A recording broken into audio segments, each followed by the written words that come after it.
If you didn't see the Central Park 5 documentary, go see that.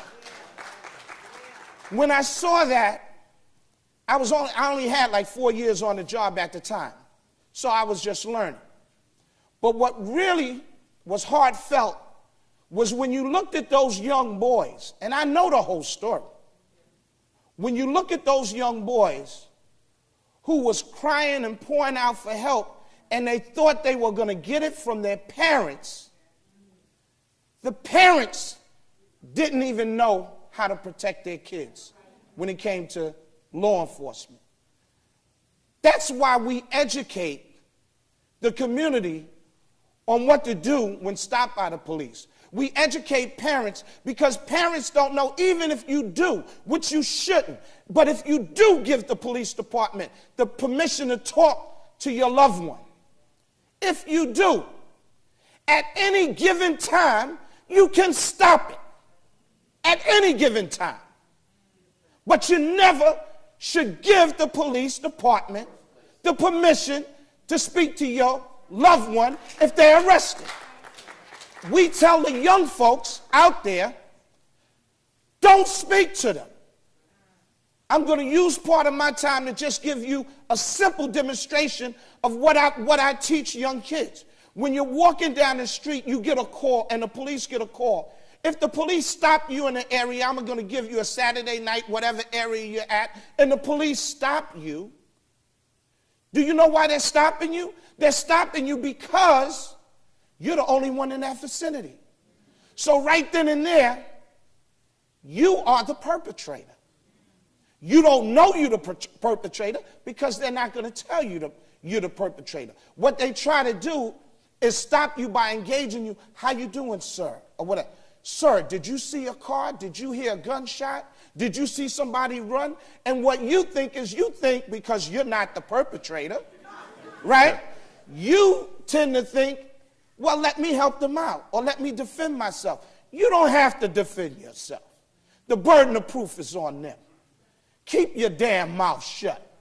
This is what I tell the young folks, that if that was to happen to you as you're walking, you say, officer, am I under arrest? No, you're not under, well then I must be free to leave. And then you start to leave. Let him or her tell, no, you can't leave. Well then, officer, am I under arrest? No, you're not. Well then I must be free to leave. Well, no, I want to ask you something. Well, officer, am I under arrest? You keep saying that because let me tell you something. If the police had the right to arrest you, do they ever ask you? No. They do it. So I teach, you just say that. When the officer says, well, listen, you're not under arrest. I just want to know, did you see a car? Did you hear a person scream? Did you hear gunshots? You the officer, am I under arrest? And if they say, well, you know what, you're smart because you know what comes behind that, right? Okay, officer, you're under arrest. Okay, officer, you turn around and you put your hands behind you and say, here, take me. Here. But you don't say nothing. Say 9 times out of 10, they're going to push you away because they're going to say, you know, if they don't have enough, they're going to say, I can't lock this person up. But what you just did is you showed them you're not afraid to get arrested. The other way you handle that situation is you do this. A cop stops you.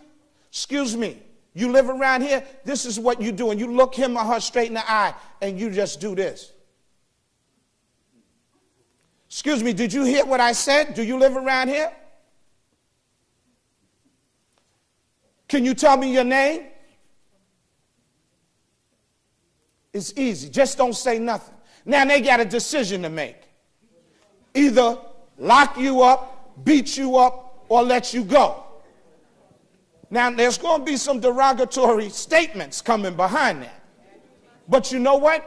I guarantee you that 99% of the time, at the end of that confrontation, you'll be walking like this in a way and on your way. That's what you do. Stop trying to prove to them that you're not the person they're looking for. That's up to them to do. Another thing, know your rights. In this book, it's only about 28 pages. I give you what you should do when you're stopped by the police, what you should do if the police come knocking at your door, what you should do if the police stop you at your car, in your car, what the passengers should do, what to do if you're brought to a police precinct, because some people don't know what to expect, what to do after you've been violated by the police, how to fight them back, and get in touch with our organizations, because we will come out and we will help you. I can't go down to CCRB anymore. They don't want me down there. Because when I've escorted people down there, they say you can't come in. You know why? Because when I went down there with some people that was complaining, they play semantics with a person's words. And I'm sitting there and I said, listen, if this lady said the officer slapped her, then the officer slapped her. You don't have to say to her, well, did the officer inadvertently put his hand up? What are you talking? She's a grown woman. She knows if she's been slapped, just like grown men. They know if they've been hit or violated. You know, stop making excuses for the police officer. Well, they told me you can't come down here anymore. You know, it's all right. It's okay, because if I can educate enough and you can stand and use that backbone in your spine and stand up for what's right, you'll be okay, because when you leave there, you got us. You got us, and you're going to have your community behind you if they just would stop being scared. We, as a people, need to stop being afraid.